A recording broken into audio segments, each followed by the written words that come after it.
Okay. All right. Okay, maybe like this. Maybe like that. Does you see my belly? Okay.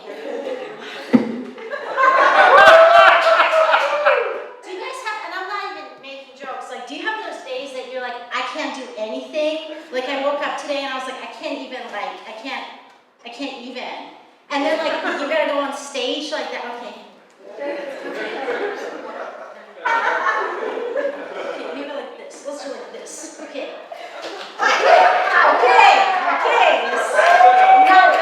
It's not better. All right. So I got a puppy. Now I'm telling jokes. So I got a puppy during a pandemic. So cute. Pandemic puppy. A lot of people have this puppy. But you know how people like ruin things for you?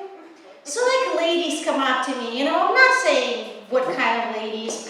Older blonde ladies. Come up to me and they say, "Oh, your puppy is so cute. Did you adopt him?" And I go, "No, I bought him."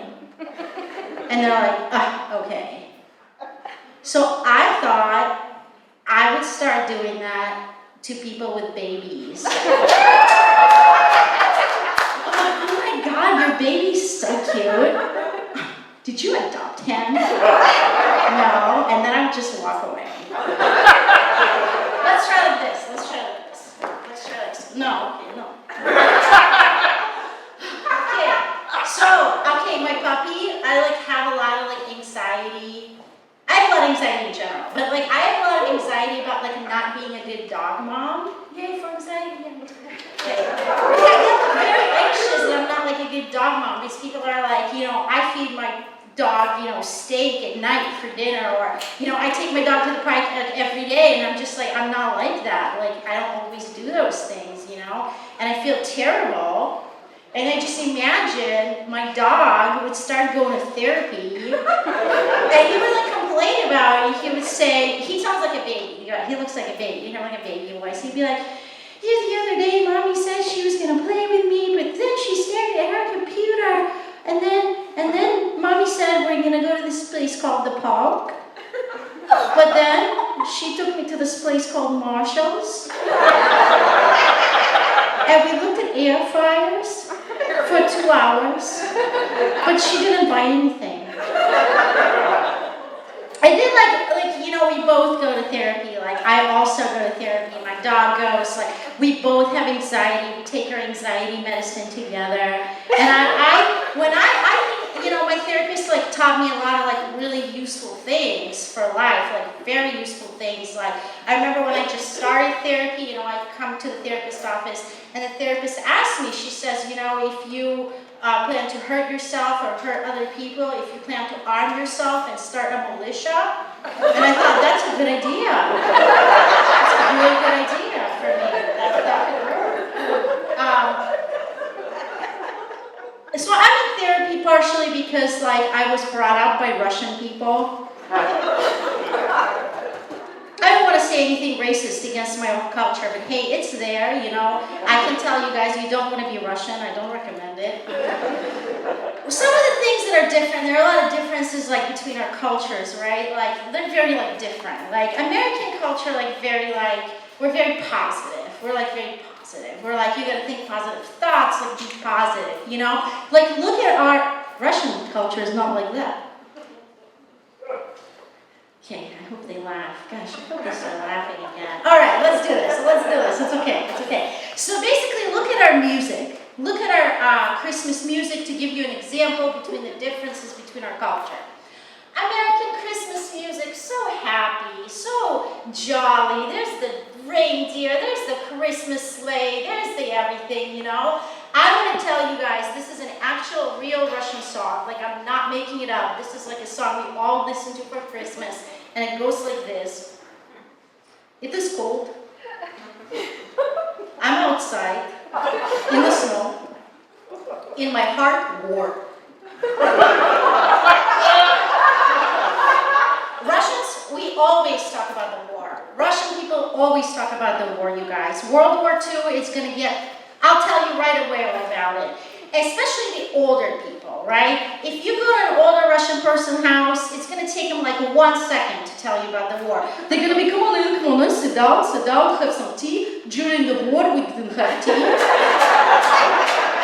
tell you all about it right away. Another difference between our cultures is like, how would I put this politely? So Americans, they at least pretend that not everything is about money.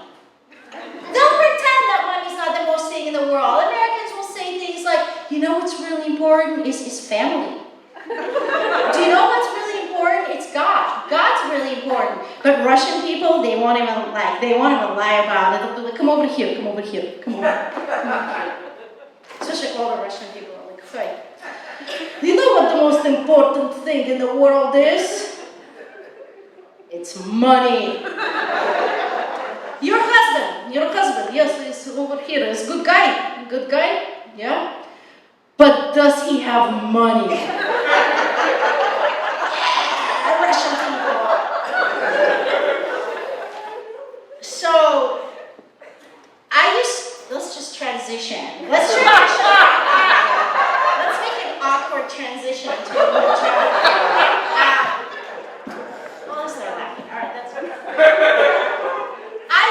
English is a second language, which is like awkward for a Russian person.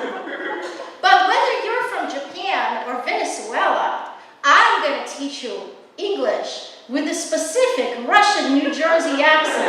You're going to speak with a Russian New Jersey accent, I guarantee it. 100% guarantee. Mwah. So before I was a teacher, it was always very hard for me. Like, I couldn't figure out how to make a living for a long time. I had all kinds of weird jobs. I'm not going to tell you about all of them, although it'd be funny. I could tell you about all. No, I'm telling you about one. And one job is that I teach English. One job that I had, you guys, is that I worked for let's call it a dating agency. And what it did, it was like a Russian agency that brought Russian women to America, let's say for dating. And let's call it that. Let's just say that, you know? And our job was to edit the ladies' profiles, we'd make their boobs look bigger, their legs look longer, we'd edit things I'm a very good cook and I like to the walks on the beach. Just edit that for grammar. But you know what I thought was weird about the Russian agency? What I thought was strange is how the ladies were positioned in a way that I don't think is traditionally sexy, right? So let's say there's a stool and the lady's near the stool. You would think she'd be near the stool she'd be like this, she'd be but the lady would be upside down. She'd be right here. I have 2 stools. Oh, sorry. She'd be like this.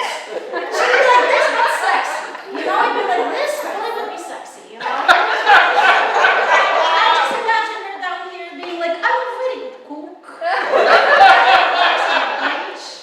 Okay, I'm gonna get out.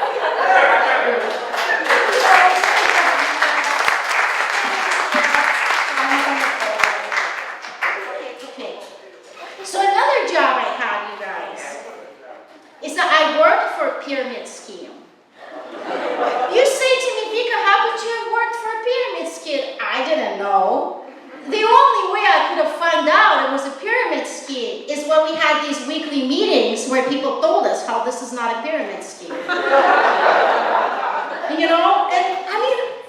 another job I finally figured out. I figured out my career. I figured out what to do is that I teach Russian, right? But teaching Russian, this joke requires cursing. I am sorry, Tony.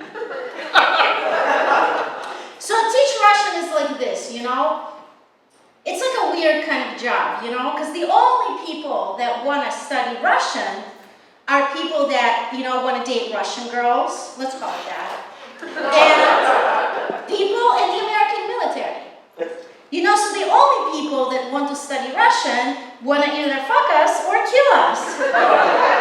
And Russian people don't even laugh at this joke. They just yeah, it's true.